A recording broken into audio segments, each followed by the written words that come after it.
Our next game, the Vikings get their 11th win of the season. They blow out the Falcons 42-21. Game kind of got crazy in the fourth quarter. Was a good game for the first three quarters because Sam Darnold throws 5 touchdowns. And the big beneficiaries of that, his wide receivers, Justin Jefferson and Jordan Addison. Listen to what they had to say after the big day.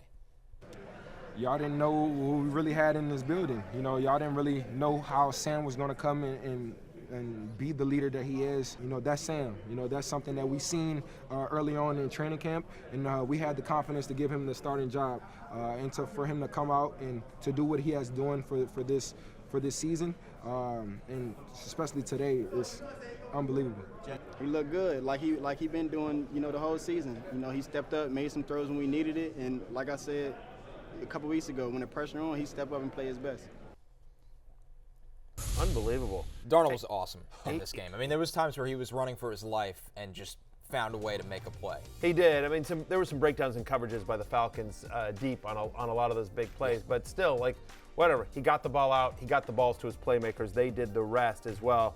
Sam Darnold absolutely crushing the Atlanta Falcons and backup producer Pete all in the same game. More on that later. Score here. But, you know, I think what's interesting, again, same thing here, is that similar to what we just talked about with the Rams, is that with the Vikings, again, Darnold's playing at a very high level. He's a QB1. He's a locked-in QB1. Their upcoming schedule, home to Chicago, at Seattle, because you don't love that, home to Green Bay, at Detroit. So that's good. I mean, you know, 3 division games in their next 4, which will be great. But what's nice is that all of them, 3 of them are in a dome. Right, the game at Seattle obviously isn't, but home to Chicago, home to Green Bay, and at Detroit in Week 18 will all be indoors, which is good news, I think, for Darnold in this offense here. And it's a concentrated offense, as we talked about with the Rams. Same thing, right? It's Darnold, it's Jefferson and Addison, it's Aaron Jones as well. Little Hawkinson action. Yeah, a little Hawkinson as well. Obviously, you're gonna start Hawkinson because of the tight ends, but like, look, Jefferson. You know, huge game for Justin Jefferson. We knew this was sort of coming. Just he'd been scoreless for too long. Like the drought had been too long. Still getting all the targets here, but I just want to take a moment here to talk about Jordan Addison. Right, it's his 4th straight game with a target share over 20%. Had ultimately 43% target share in this game, but his last 4 games, get this: Jordan Addison, 23.5 fantasy points per game. He's averaging a 29% target share. He's had 2 games in that 4-game stretch with 30 or more fantasy points.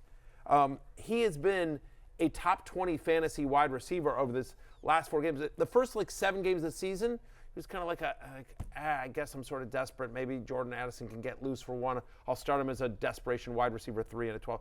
Now he's a locked-in top 20, got to start him. I don't care who the matchup is, wide receiver. He's been phenomenal over the last month. Yep. No, he's been a monster, and that's tied in with Darnold. Sam Darnold's going to finish 5th or 6th at MVP. I don't think he's going to really compete for winning, but he's been incredibly good. And to your point, Connor, about his ability to create out of structure, and that's been the real key both in this game, last week against the Cardinals on the game-winning drive. Overall, under pressure, his numbers aren't amazing, but he does have these high-variance plays like that big, long touchdown to Jefferson. So, yeah, Darnold playing a super high level. The Vikings are 11-2. Their win total coming into the season was 6.5. Yeah. Kevin, I mean, it's weird because a lot of the team, you know, Dan Quinn is mentioned a lot. Mike McDonald is starting to get some heat on Coach of the Year. Andy Reid's going to be there. I mean, they're Dan Campbell's the favorite. Dan Campbell, of course. Yep. Jim Harbaugh, I should say. But Kevin O'Connell needs to be right in that mix. When you think about, you know, I think I would vote for him or Tomlin. I think those would be the 2 guys. What Tomlin has done has been pretty insane as well with the quarterbacks. Just resuscitating 2 different quarterbacks in the same season. Tomlin's been great. Yeah, exactly. Yeah, Tomlin's been. It's a strong field. It's a strong field as well. One of the better ones. It's weird because this award, you wonder, is it expectations, based results based on expectations, which would be O'Connell and Quinn.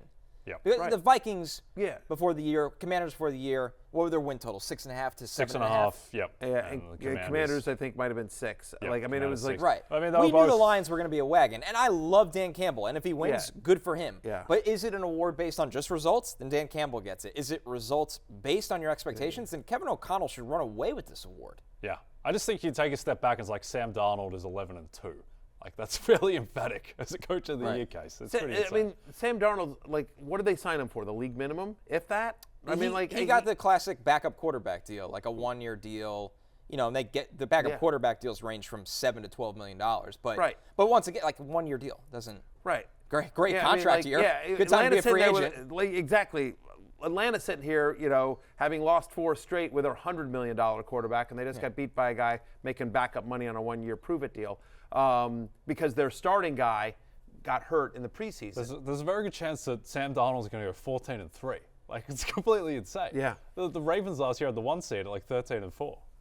Hey, it's Matthew Berry from NBCSports.com and Rotoworld.com, and I want to thank you so much for watching whatever it is you just watched, or if nothing else, being too lazy to click out of the autoplay after this video started, after whatever it is you actually wanted to watch finished.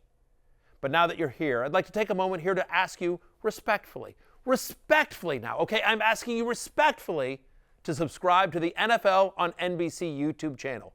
You'll get the latest Roto-World fantasy news headlines, all sorts of great shows, including my own Fantasy Football Happy Hour. So go subscribe now. Again, I'm asking respectfully.